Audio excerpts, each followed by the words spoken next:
प्यारे बच्चों, क्लास 12 का एग्ज़ाम मार्च माह में होना है और इसके लिए बाज़ार में विभिन्न तरह के गेस्ट पेपर निकल चुके हैं। तो उन्हीं गेस्ट पेपर में से कुछ महत्वपूर्ण क्वेश्चन आप लोगों को वीडियो के माध्यम से बता रहा हूँ। ये सेकंड पार्ट का वीडियो है।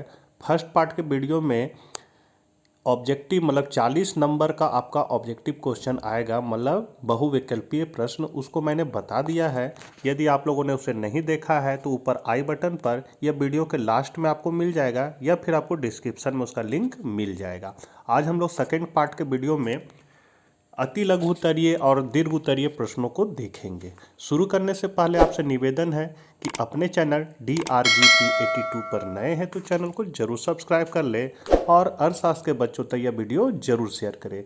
ये इकोनॉमिक्स जो है, आर्ट्स साइंस कॉमर्स तीनों को सेम पढ़ना है और ये सभी के लिए इम्पोर्टेंट क्वेश्चन है। तो चलिए हम लोग आज कुछ नया सीखते हैं। पहला क्वेश्चन है आपका, व्यष्टि अर्थशास्त्र क्या है? तो हम लोग सब जानते हैं व्यष्टि अर्थशास्त्र मतलब होता है व्यक्तिगत इकाइयों का अध्ययन या सूक्ष्म अर्थशास्त्र भी इसको बोला जाता है। तो व्यष्टि अर्थशास्त्र आर्थिक सिद्धांत की वह शाखा है जिसके अंतर्गत अर्थव्यवस्था की व्यक्तिगत इकाइयों का अध्ययन किया जाता है। इसका संबंध किसी उत्पादक या उपभोक्ता जैसे आर्थिक इकाई के समक्ष उत्पन्न दुर्लभता और चयन की समस्याओं के विश्लेषण से होता है। जैसे व्यक्तिगत उत्पादक, व्यक्तिगत उपभोक्ता, एक फर्म या उद्योग, किसी वस्तु विशेष की कीमत इत्यादि। उसके बाद है सीमांत उपयोगिता क्या है? तो सीमांत मतलब होता है अतिरिक्त इकाई, मतलब जो अतिरिक्त इकाई जो हमको प्राप्त होता है वही सीमांत कहलाएगा। तो यहाँ हम लोग देख सकते हैं, मनुष्य प्रायः अपनी आवश्यकताओं की पूर्ति के लिए किसी वस्तु की एक से अधिक इकाइयों का प्रयोग करता है। एक दिए हुए समय में उपभोग की जाने वाली वस्तु की अंतिम इकाई को सीमांत इकाई तथा उससे प्राप्त उपयोगिता को सीमांत उपयोगिता कहते हैं। अगला क्वेश्चन है, कुल उत्पाद क्या है? तो अन्य सभी आगतों मतलब होता है जो साधन होता है उसको आगत कहेंगे, को स्थिर रखते हुए एक परिवर्तनशील आगत की मात्रा में परिवर्तन से जो कुल निर्गत मतलब होगा उत्पादन प्राप्त होता है उसे कुल उत्पाद मतलब टीपी कहते हैं, टोटल प्रोडक्ट। इसे परिवर्तनशील आगत के कुल भौतिक उत्पाद के रूप में भी जाना जाता है। अगला है, संतुलन बिंदु क्या है? तो संतुलन बिंदु वह बिंदु है जहां मांग और पूर्ति वक्र एक दूसरे को काटते हैं। इस बिंदु पर किसी वस्तु की मांग तथा पूर्ति की मात्रा एक दूसरे के बराबर होती है। एक पूर्ण प्रतिस्पर्धी बाजार में यह बिंदु ही संतुलन कीमत को निर्धारित करता है। मतलब ये मांग और ये पूर्ति जहाँ दोनों कटेगा वही संतुलन का बिंदु होगा और उसी से वस्तु का मूल्य और मांग और पूर्ति का पता चलता है। जैसे OM मांग और पूर्ति होगा और वस्तु का मूल्य कितना होगा, OP होगा। ये मांग होगा और ये पूर्ति है।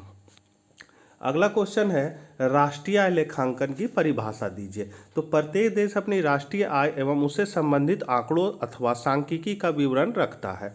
मतलब हर आदमी जो पैसा कमाता है तो उसको अपना डायरी में मेंटेन करता है कि हमको कहाँ कहाँ खर्च करना है, दूध वाला को कितना देना है, उसका महीना कब लगा, पेपर वाला को देना है, बच्चा का फीस देना है, ये सारा चीज़ लिख के रखता है। उसी तरह देश भी अपने सारे आंकड़े को लिख के रखता है। इसे राष्ट्रीय लेखा या राष्ट्रीय लेखा कहते हैं। राष्ट्रीय लेखा प्रणाली वह विधि है जिसके द्वारा कुल घरेलू उत्पाद तथा अन्य आर्थिक समुच्चयों को मापा जाता है। अगला क्वेश्चन है, औसत बचत प्रवृत्ति क्या है? तो कुल बचत और कुल आय के अनुपात को औसत बचत प्रवृत्ति कहते हैं, मतलब APS। या कुल आय का वह भाग या अनुपात है जो बचाया जाता है। मतलब APS बराबर होता है S/Y। मतलब जो आप 10 रुपया कमाए उसमें से 3 रुपया खा गए तो 7 रुपया जो बचाएंगे वो आपका S कहलाएगा, बचत। तो बचत और आय के अनुपात को ही हम लोग औसत बचत प्रवृत्ति कहते हैं। फिर घाटे का बचत क्या है? तो जिस बजट में सरकार का अनुमानित व्यय उसकी प्राप्तियों से अधिक होता है उसे घाटे का बजट कहते हैं। यहाँ घाटे हो जाएगा कहते हैं। दूसरे शब्दों में एक घाटे के बजट में सरकार का व्यय सरकार की आय से अधिक होता है। अब है लघु उत्तरीय प्रश्न।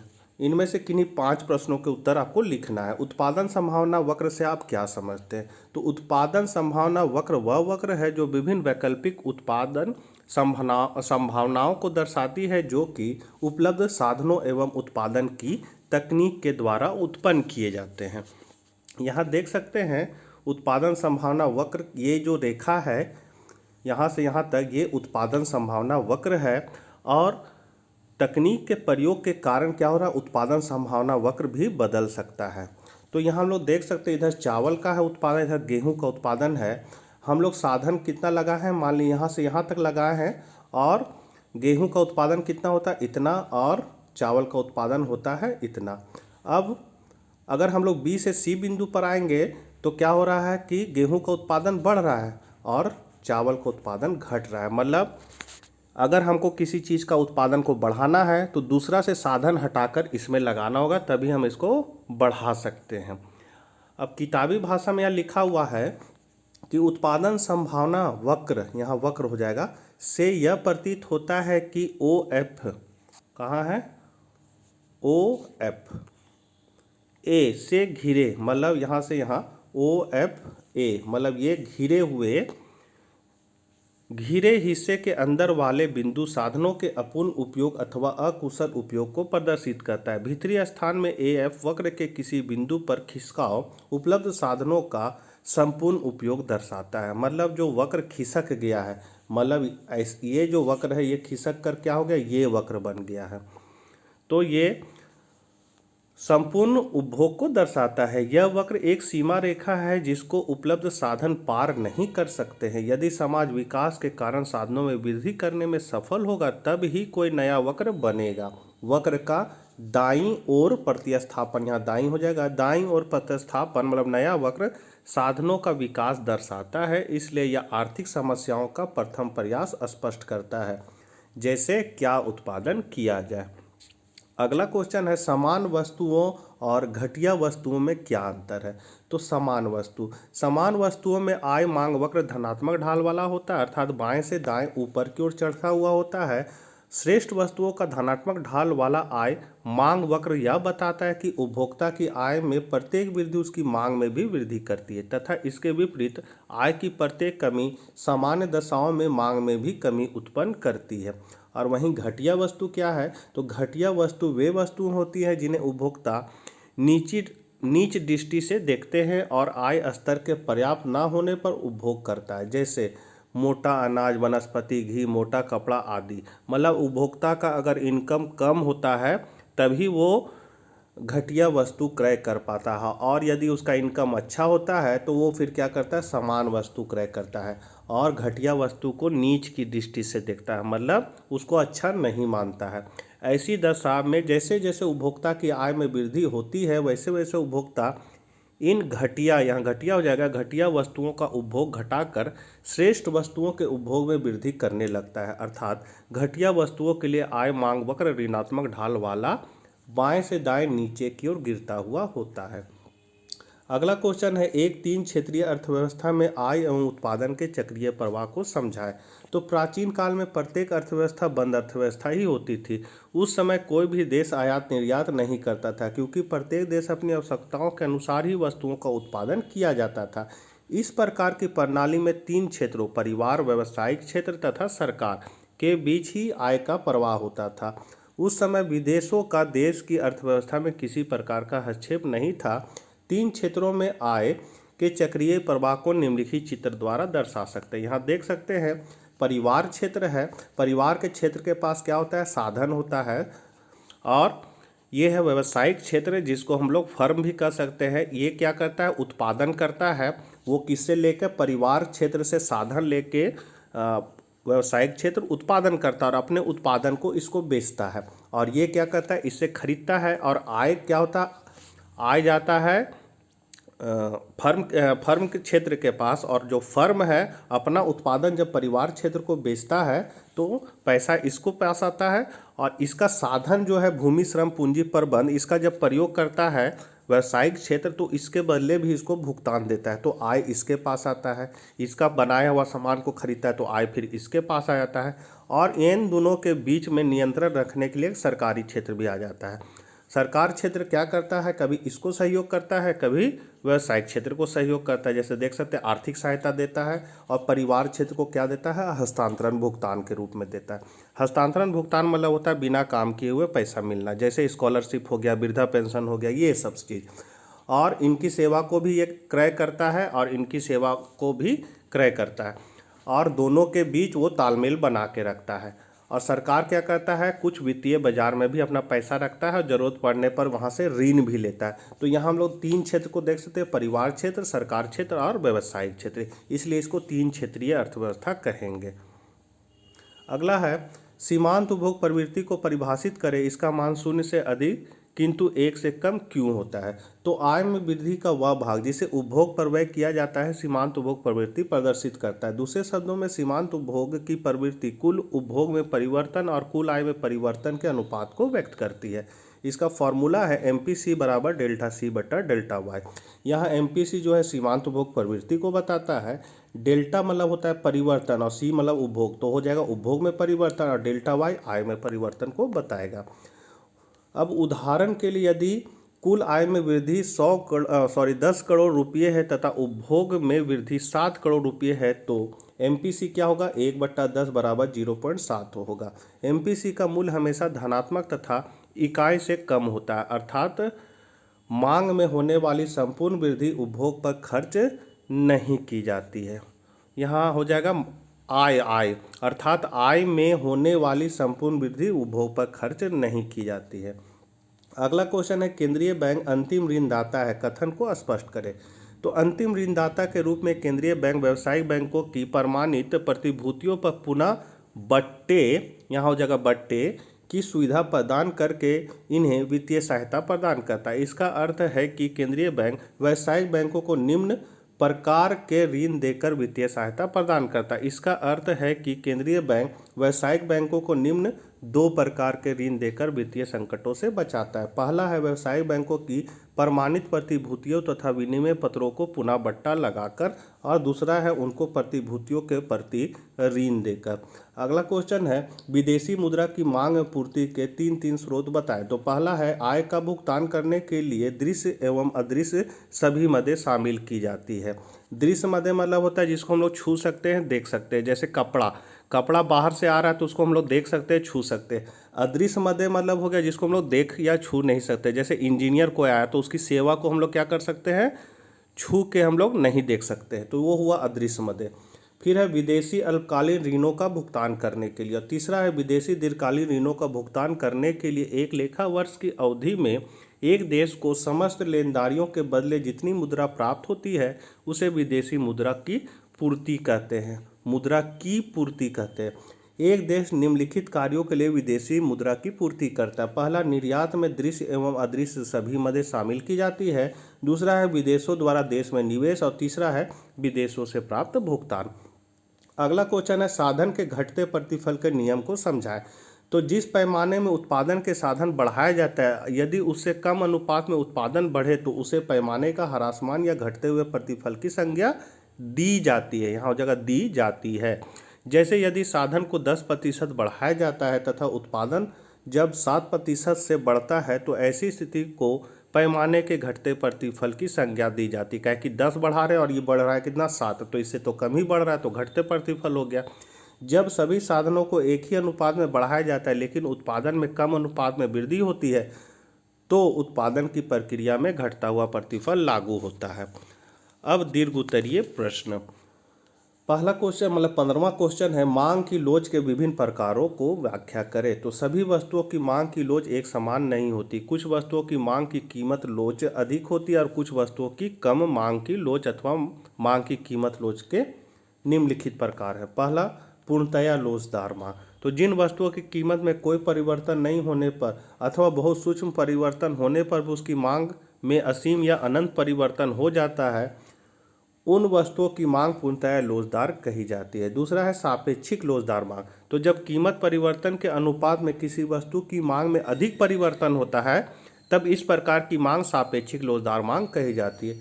समलोचदार मांग। समलोचदार मतलब जिस हिसाब से मूल्य में परिवर्तन होगा मांग मात्रा में भी उसी अनुपात में परिवर्तन होगा तो वो हो जाएगा समलोचदार।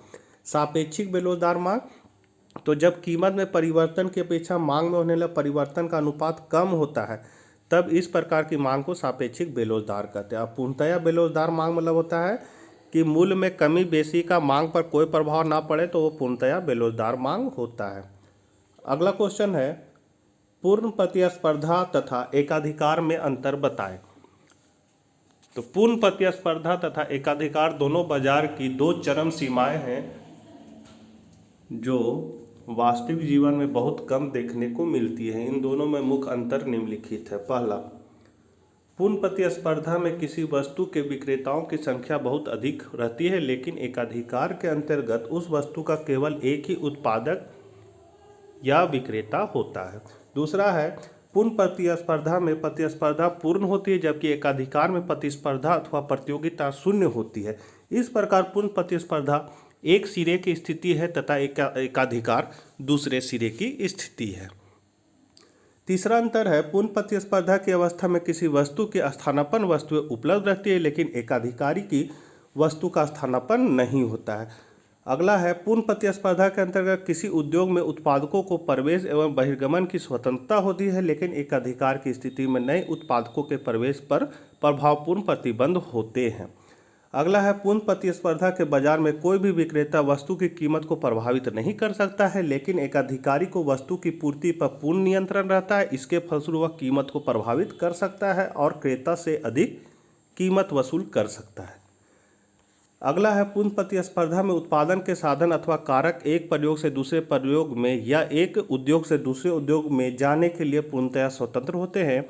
इनकी गतिशीलता में किसी प्रकार का प्रतिबंध नहीं रहता है, इसलिए एकाधिकार के अंतर्गत इनकी गतिशीलता समाप्त हो जाती है। पूर्ण प्रतिस्पर्धा में संपूर्ण बाजार में किसी वस्तु की एक ही कीमत होती है लेकिन एकाधिकारी बाजार के विभिन्न भागों में मूल्य विभेद कर सकता है। अगला है, पूर्ण प्रतिस्पर्धा में कीमत सीमांत लागत के बराबर निश्चित होती है किंतु एकाधिकारी कीमत सीमांत लागत से अधिक होती है। तो यही अंतर है। अगला क्वेश्चन है, पूर्ण प्रतियोगी बाजार की प्रमुख विशेषताओं की चर्चा करें। तो वह बाजार जिसमें क्रेताओं तथा विक्रेताओं की संख्या बहुत अधिक होती है तथा सभी विक्रेताओं द्वारा समान वस्तुओं का विक्रय किया जाता है उसे पूर्ण प्रतियोगिता बाजार कहते हैं। इसकी मुख्य विशेषता है, पहला, क्रेताओं तथा विक्रेताओं की बड़ी संख्या होती है। दूसरा है, समरूप वस्तुएं होती है, मतलब एक जैसा वस्तु सब बेचेगा जिसका रंग रूप पैकिंग सब एक समान रहेगा। तीसरा है, प्रवेश एवं निष्कासन की स्वतंत्रता, मतलब कोई भी फर्म उद्योग में प्रवेश कर सकता है और उसको अगर घाटा हो रहा है तो वो उद्योग को छोड़कर जा भी सकता है। फिर है, बाजार की स्थिति का पूर्ण ज्ञान होता है, हस्तक्षेप नीति होती है, विक्रय लागत की अनुपस्थिति होती है और समान कीमत होता है, मतलब सब एक ही कीमत पर वस्तु को बेचता है। अगला क्वेश्चन है, व्यावसायिक बैंक से आप क्या समझते हैं? व्यावसायिक बैंक के कार्यों का वर्णन कीजिए। तो हम लोग जानते हैं जो हमारे फालतू पैसा को जमा करती है और उसके बदले हमको ब्याज देती है वो व्यावसायिक बैंक ही कहलाती है। सामान्यतः एक व्यवसाय बैंक के निम्नलिखित कार्य हैं, इसको आप लोग नोट कर लीजिएगा। सबसे पहला कार्य है जमा स्वीकार करना। ये क्या करता है? ग्राहकों को पैसा जमा करता है। किस रूप में? या तो अस्थायी जमा या फिर सावधि जमा के रूप में जमा करता है, और चालू जमा में भी जमा करता है, बचत जमा करता है और संचयी जमा करता है। फिर है ऋण या कर्ज देना। जरूरत पड़ने पर क्या करता है? ये अपना ग्राहकों को ऋण भी देता है। अगला है एजेंसी संबंधी कार्य। तो ये क्या करता है? एजेंसी संबंधी कार्य करता है, जिसमें क्या करता है? ग्राहकों के लिए भुगतान प्राप्त करता है, ग्राहकों की ओर से भुगतान करने का काम करता है, प्रतिभूतियों का क्रय विक्रय करता है, प्रतिनिधि का कार्य करता है, समान उपयोगिता संबंधी कार्य करता है। और यहाँ प्रतिनिधि का कार्य। अगला है समान उपयोगिता संबंधी कार्य। इसमें है मुद्रा का हस्तांतरण, मतलब एक जगह से दूसरा जगह भेजने का काम करता है, साख पत्र तथा यात्री चेक जारी करता है, बहुमूल्य वस्तुओं की सुरक्षा करता है, व्यापारिक सूचना तथा आंकड़े एकत्र करने का भी काम करता है, साथ ही यह वित्तीय संबंधी सलाह भी देता है। और लास्ट क्वेश्चन है सरकारी बजट क्या है, इसके उद्देश्यों की व्याख्या कीजिए। सारे इंपॉर्टेंट क्वेश्चन है। इस वीडियो के माध्यम से मैं आप लोगों को सारे इंपॉर्टेंट क्वेश्चन बता रहा हूं, और साथ ही आप मेरे साइट पे भी जाके इसको देख सकते हैं। साइट में क्रोम ब्राउज़र में लिखना है DRGP82 और सर्च कर देना है। सर्च करने के बाद आपको वहां मिलेगा लिखा हुआ दीपक कुमार। दीपक कुमार को जब क्लिक कीजिएगा तो आपको ये नोट्स वहाँ मिल जाएगा। तो यहाँ देख सकते हैं सरकारी बजट क्या है, इसके उद्देश्यों की व्याख्या कीजिए। तो सरकारी बजट क्या होता है, तो बजट भविष्य के लिए सरकार की वित्तीय योजनाओं के अनुमान होते हैं। प्रारंभ में बजट को सरकार की आय और व्यय के का विवरण मात्र माना जाता था, लेकिन एक कल्याणकारी राज्य की धारणा के विकास के साथ ही सरकार का कार्यक्षेत्र बहुत विस्तृत हो गया है। तो यहाँ लोग देख सकते हैं इसके मुख्य उपदेश क्या है, तो आर्थिक विकास है, संसाधनों का उचित आवंटन है, रोजगार सृजन है, आर्थिक समानता है, सार्वजनिक उपक्रमों का प्रबंध करना है, आर्थिक स्थायित्व लाने का काम करना है। तो ये सभी इसके मुख्य उद्देश्य हैं। तो ये थे कुछ महत्वपूर्ण क्वेश्चन, और विषय के भी महत्वपूर्ण क्वेश्चन मैं इसी तरह आप लोग को बताऊंगा। अपने चैनल DRGP 82 पर नए हैं तो ज़रूर सब्सक्राइब कर लें, और बहुत जल्द मैं फिर भूगोल का गेस क्वेश्चन इस चैनल पर लाने वाला हूं। तो मिलते हैं इसी तरह के नेक्स्ट वीडियो के साथ, तब तक ले आज्ञा दीजिए, बाय बाय।